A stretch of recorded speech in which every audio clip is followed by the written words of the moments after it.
as we finish February with the return of a classic horror franchise in Resident Evil Requiem. We now look forward to what potentially great games are coming in March 2026. Tribute Games begins March with a nostalgic punch and kick back into the comic book universe of Brian Lee O'Malley's Scott Pilgrim, returning with a brand new story in Scott Pilgrim Ex. Scott Pilgrim and Ramona Flowers and friends must save Toronto in a new beat-em-up adventure that crosses space and time. Players can select from 7 characters, each with their own combat style, as you travel through interconnected levels and encounter boss battles in up to 4-player co-op. After Tribute Games' solid recent output of Teenage Mutant Ninja Turtles Shredder's Revenge and Marvel's Cosmic Invasion, I'm expecting Scott Pilgrim Ex to be a really good 2D brawler that appeals to both fans of the comic and beat-em-ups. Bungie, the renowned developer of Halo and Destiny, returns with a modernised take on one of their older titles, Marathon.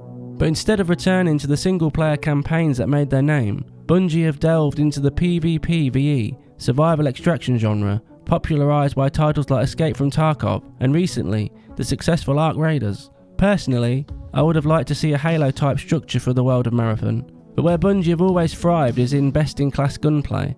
I'm eager to get my hands on the game in the upcoming beta to see how Marathon can differentiate itself from the competition. If they can manage to create a fun gameplay loop of scavenging and escaping, and forge enough content and satisfying seasonal progression to create a good community, I believe Marathon might be able to be successful. I look forward to trying out a few matches to see how the narrative and gameplay mixes, and ultimately, how fun it is to play. The original Planet of Lana released to much critical acclaim for its fun cinematic puzzle platforming and endearing story about a young girl in a sci-fi world. Now developer wishfully returns with a sequel, Planet of Lana 2, Children of the Leaf, which somehow looks even better, a more fluid and visually grand art style that looks like a sci-fi Studio Ghibli aesthetic. From the previews and demo, the original game's gameplay seems to have been refined in every way. Platforming feels better, and puzzles seem more intuitive, all alongside what looks to be another emotional and poignant coming-of-age story about a young girl's fight to save her people and world. After enjoying the original, I hope the sequel is just as entertaining, if not better.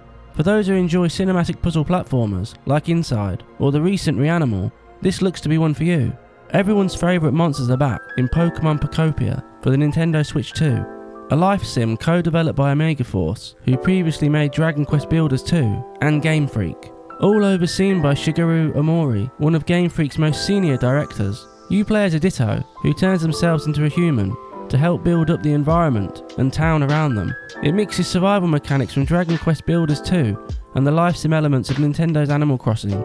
You get to explore and meet Pokemon, fix their habitats and learn new skills from them. Ditto can use Rock Smash to break walls, surf to sail the seas, leafage to grow plants, and much more.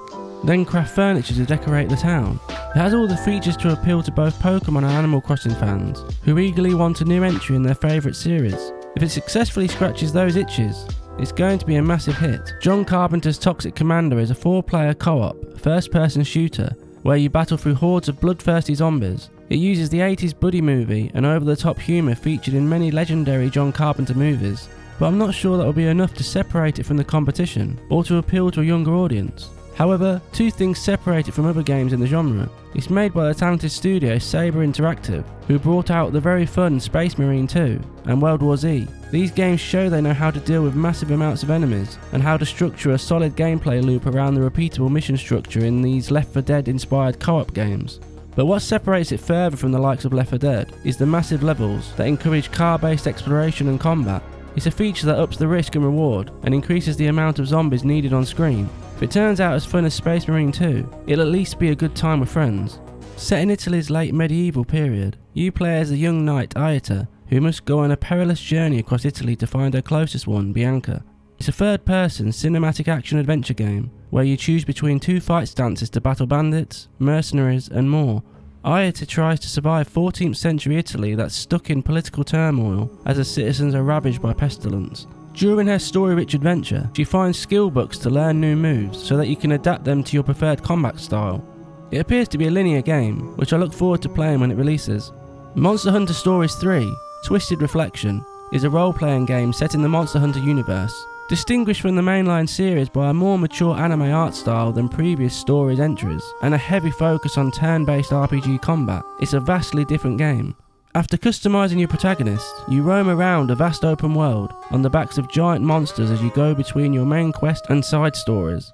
It's looking like an in-depth RPG that will please both Monster Hunter and JRPG fans alike.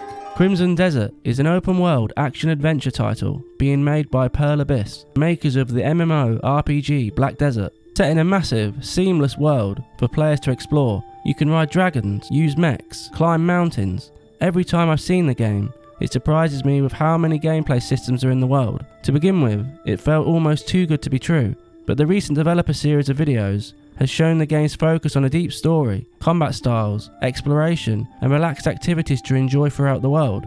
I do hope Crimson Desert does set a technological benchmark for RPGs and becomes a success like The Witcher 3 before it. I just hope it launches without any technical problems and that it runs at a smooth frame rate on both PC and console.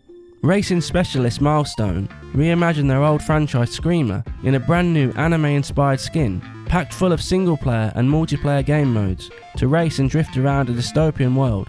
It's the story mode called The Tournament that I'm most looking forward to playing. With anime cutscenes and top-quality voice talent, Milestone merged narrative in the racing genre they've been perfecting for years. The racing gameplay looks sleek and fun, and the story mode has the potential to reach outside of the traditional fans of arcade racers and bring in an entirely new audience. Lastly, Life is Strange Reunion is my most anticipated game of the month.